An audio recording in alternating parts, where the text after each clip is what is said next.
तो आज हम लोग पढ़ेंगे मिडिल टर्म फैक्टराइजेशन।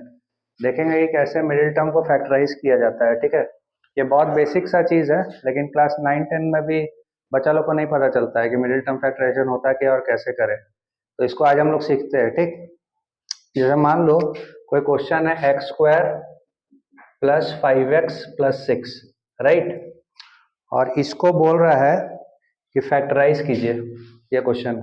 ठीक है, अब कैसे फैक्टराइज होगा, देखो नियम क्या है पहले समझो। मिडिल टर्म फैक्टराइजेशन तभी अप्लाई होगा जब ये फॉर्म में एक्सप्रेशन होगा। ठीक है, a x square plus b x plus c, c क्या है हम लोग का, कांस्टेंट टर्म है। ठीक है, और ये एक्स का कोफिशिएंट और ये एक्स स्क्वायर का कोफिशिएंट, तो इस फॉर्म में रहना चाहिए। देखो इस फॉर्म में है, यहाँ अगर कुछ नहीं है इसके बगल में, इसका मतलब यहाँ पे क्या है, 1 है। ठीक है, यहाँ x का कोफिशिएंट 5 है और ये कांस्टेंट टर्म 6 है।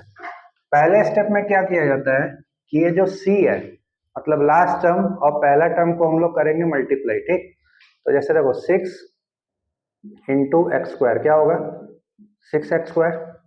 ठीक है, अब 6x स्क्वायर को हम लोग को ऐसे तोड़ना है कि उसको इंटू करने से, मल्टीप्लाई करने से 6x स्क्वायर है, और ऐड करने से या सब्ट्रैक्ट करने से ये बीच वाला टर्म है। ठीक है, तो इसको कैसे फाइंड आउट करेंगे, सबसे पहले इसका कर दो तुम लोग प्राइम फैक्टराइजेशन। देखो यहाँ साफ दिख रहा है कि 2 और 3 टर्म होगा। ठीक है, 2 और 3 को मल्टीप्लाई करने से 6x स्क्वायर आ जाएगा। अगर मान लो 2x इंटू 3x करेंगे तो क्या होगा, 6x स्क्वायर हो जाएगा। और अगर 2x और 3x को ऐड हम लोग करेंगे तो 5x हो जाएगा। बस यही सीखना है और कुछ नहीं है। ठीक है, अब इसको करके देखते हैं। देखो यहाँ पे, यहाँ क्या है हमारा एक्स स्क्वायर, इसको हम लोग कौन सा दो डिजिट में तोड़े, देखो एक हम लोग तोड़े 2x और एक तोड़े 3x, दो वेरिएबल में तोड़ दिए 2x प्लस 3x, और यहाँ 6 का 6 रहा अपना। ठीक है, अब इसमें कॉमन लेना है। देखो ये दोनों में क्या ऐसा चीज है जो दोनों में है, कौन सा चीज है जो दोनों में है, तो एक तो यहाँ साफ दिख रहा है ये एक्स स्क्वायर है और ये x है, मतलब x दोनों में है, तो x कॉमन निकल जाएगा हम लोग का बाहर। ठीक है, अंदर क्या बचेगा, x प्लस 2, तब ना जाके x into x x square होगा और x इंटू 2 क्या होगा, 2x होगा, राइट। अब देखो यहाँ पे दोनों में ऐसा क्या कॉमन दिख रहा है, यहाँ पे देखो यहाँ पे x है लेकिन यहाँ पे x नहीं है, लेकिन एक चीज है कि ये दोनों जो वैल्यू है या दोनों जो डिजिट है ये 3 से डिविजिबल है ना। 3 का टेबल में 3 आता है, 3 का टेबल में 6 आता है, 3 को बाहर निकाल देते हैं, तो बचा क्या, x प्लस 2। ठीक है, तब 3 इंटू एक्स 3x हो गया और 3 इंटू 2 6 हो गया। तो हम लोग का प्राइम फैक्टराइजेशन बोल रहा है, हम लोग का क्या हुआ फैक्टराइजेशन, x प्लस 2 और x प्लस 3। ठीक है, यही आंसर हो गया। कितना इजी था, बहुत इजी चीज है, लेकिन ये 9-10 के बच्चे को भी नहीं आता है, मतलब ये 8th क्लास का है। फैक्टराइजेशन जब पढ़ोगे वहां पे दिया रहेगा ये, लेकिन इसको सीखना बहुत जरूरी है, हर जगह काम आता है middle term factorization, middle term splitting जो बोल लो। ठीक है, अब हम लोग दूसरा क्वेश्चन तैयार मतलब देख लेते हैं एक बार, और एक और क्वेश्चन देख लेते हैं। इसको मिटा रहे हैं।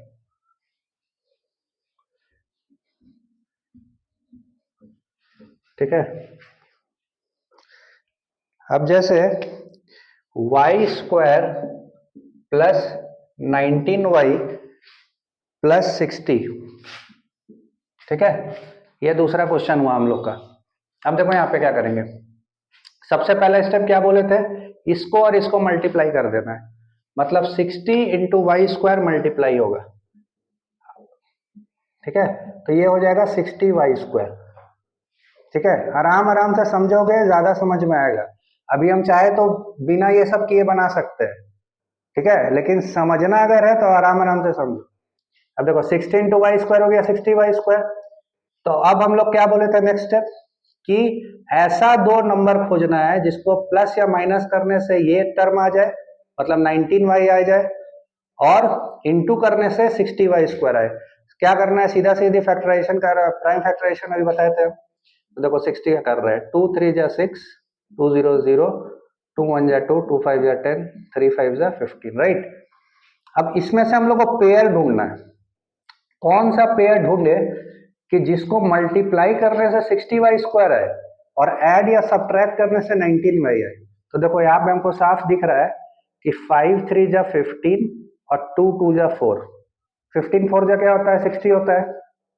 ठीक है, 15 अगर 15y इंटू 4y क्या होगा, 60y² आ गया ये। और देखो 15y और 4y को प्लस करने से 19y भी आ गया। ठीक है, तो हम लोग का कौन सा कौन सा दो टर्म को लेना है, 15y और 4y को। ठीक है, तो y² plus 15y plus 4y plus 60, right. कोई दिक्कत नहीं यहाँ तक। अब देखो यहाँ पे दोनों में कौन कॉमन है, y कॉमन है। दोनों में y है ना, यहाँ 2 y है, यहाँ 1 y है, लेकिन दोनों में y है, y को बाहर निकालेंगे। यहाँ बचा y, तभी जाके y इंटू वाई y² होगा। और यहाँ बचा 15 इंटू वाई क्या हो जाएगा, 15y, राइट। अब देखो यहाँ पे क्या निकालेंगे कॉमन, यहाँ पे y है, यहाँ पे y नहीं है।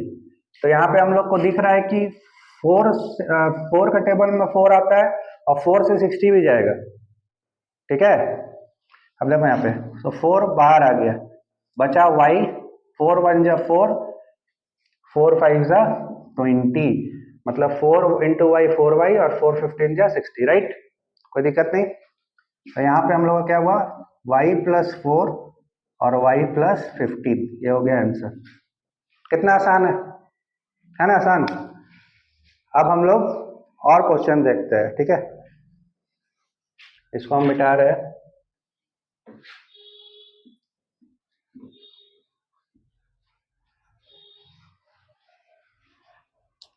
क्वेश्चन है x² माइनस 23x प्लस 42। ये हम लोग का क्वेश्चन है, इसको बोल रहा है फैक्टराइज कीजिए। अब देखो यहाँ पे पहला स्टेप 42 इंटू x² क्या होगा, 42x²। ठीक है, दूसरा स्टेप प्राइम फैक्टराइजेशन, 2 2 जा 4, 2 1 जा 2, 3 7 जा 21, राइट। हम लोग पास 3 नंबर है, यही 3 नंबर से पेयर बनाना है। तो कौन सा 3 नंबर से पेयर बनेगा, देखो ऐसा कौन सा 3 नंबर, मतलब ऐसा कौन सा पेयर हम लोग बनाएंगे कि जिसको मल्टीप्लाई करने से ये आना चाहिए और प्लस माइनस करने से ये आना चाहिए, -23x, राइट। तो देखो एक हम लोग को 7 3 जा 21 ले लेते हैं और एक 2 ले लेते हैं।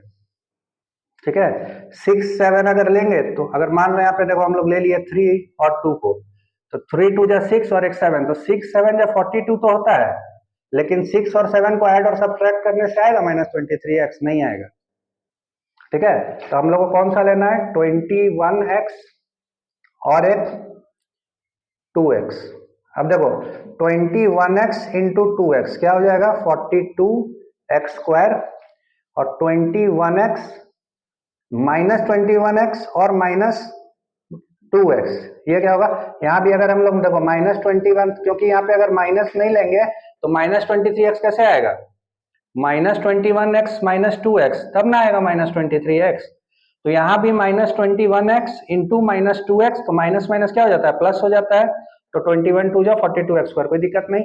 तो यही हम लोग का, यही लेना है हम लोग को। ठीक है, -21x और -2x, राइट। अब देखो इसको तोड़ेंगे कैसे, देखो यहाँ लिखो -21x और -2x प्लस 42, -21x -2x हो गया -23x, और अगर -21x इंटू हम लोग करते हैं -2x से तो होता है 42x², हो गया।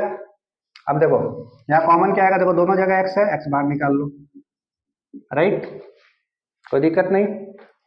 यहाँ पे देखो दोनों में कॉमन कौन सा है, x यहाँ है, x यहाँ नहीं है, लेकिन 2 से 42 जाएगा और 2 का टेबल में 2 भी आता है, तो यहाँ पे 2 बाहर, x माइनस यहाँ लिखेंगे 21। अब देखो माइनस माइनस क्या हो जाएगा, -2 इंटू -21 प्लस 42 और -2 इंटू x -2x, तो हम लोग का हो गया फैक्टराइज, x -2 और एक x -21, बस यही करना था। कोई दिक्कत, कितना इजीली सीख लिया हम लोग factorization, middle term factorization, right. और ये हर जगह काम आएगा, इसीलिए इसको सीखना बहुत जरूरी है, चाहे वो बच्चा 9th में हो, 10th में हो, 8th में हो। ठीक है, इसको सीखना बहुत जरूरी है। एक क्वेश्चन और देख लेते हैं। अब कॉपी और पेन लेके बैठा करो, ठीक है, खाली वीडियो देखने से कुछ नहीं होगा, कॉपी और पेन लेके बैठिए, बनाइए साथ साथ। अब जैसे जेड स्क्वायर -12z और -45, राइट, यही क्वेश्चन है। Z square -12z -45। अब देखो यहाँ पे 45 इंटू जेड स्क्वायर क्या होगा, कोई दिक्कत, ठीक है। अब यहाँ पे हम लोग को 45 का क्या करना है, प्राइम फैक्टराइजेशन, ठीक है। अब कौन सा दो नंबर हम लोग लेंगे जिसको मल्टीप्लाई करने से आना चाहिए -45z², ठीक है, और प्लस माइनस करने से आना चाहिए -12z। तो देखो यहाँ पे हमको दिख रहा है 15 और 3, ठीक है। अगर हम लोग 15 और 3 को लेते हैं तो जैसे तुम ले लो -15z, ठीक है, -15z, और एक हम लोग क्या ले रहे हैं -3z, सॉरी +3z, तभी ना जाके होगा -45z²। और अगर -15z और +3z को करेंगे तो आएगा -12z। कोई दिक्कत यहाँ तक, देखो समझो, कोई दिक्कत नहीं है ना, दिक्कत। -15z इंटू 3z करेंगे तो आएगा -45z², और -15z + 3z करेंगे तो आएगा -12z, ठीक है। अब देखो यहाँ पे z स्क्वायर, कौन सा दो टर्म है हम लोग को लेना है, एक ये और एक ये, -15z + 3z -45। कोई दिक्कत, कोई दिक्कत नहीं। अब देखो यहाँ पे, यहाँ दोनों जगह z है, z कॉमन, और यहाँ पे आ जाएगा z -15। यहाँ पे देखो कॉमन z है नहीं यहाँ पे, तो यहाँ पे 3 से 3 का टेबल में 3 भी आता है, 3 से 45 भी जाएगा 15 बार में, ठीक है। तो यहाँ पे ले लो, क्या लोगे, यहाँ 3 ले लेते हैं, ठीक है। तो z -15, तो देखो 3 इंटू जेड 3z, और 3 इंटू -15 -45। कोई दिक्कत, कोई दिक्कत नहीं। तो इसका फैक्टराइजेशन क्या हो गया, z +3 और z -15। कोई दिक्कत नहीं है, ठीक है। अब कुछ अब एक क्वेश्चन जो है वो हम दे रहे हैं तुम लोग को बनाने के लिए, इसको बना के बताना कि बना कि नहीं।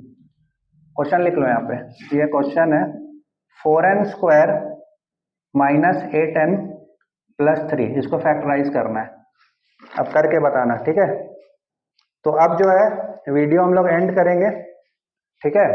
अब ये क्वेश्चन बना लेना, छोड़ना मत, कॉपी और पेन लेके अगर बैठे होगे तो इसको भी बना के ही छोड़ना, और फिर हम लोग मिलते हैं नेक्स्ट वीडियो में, ठीक।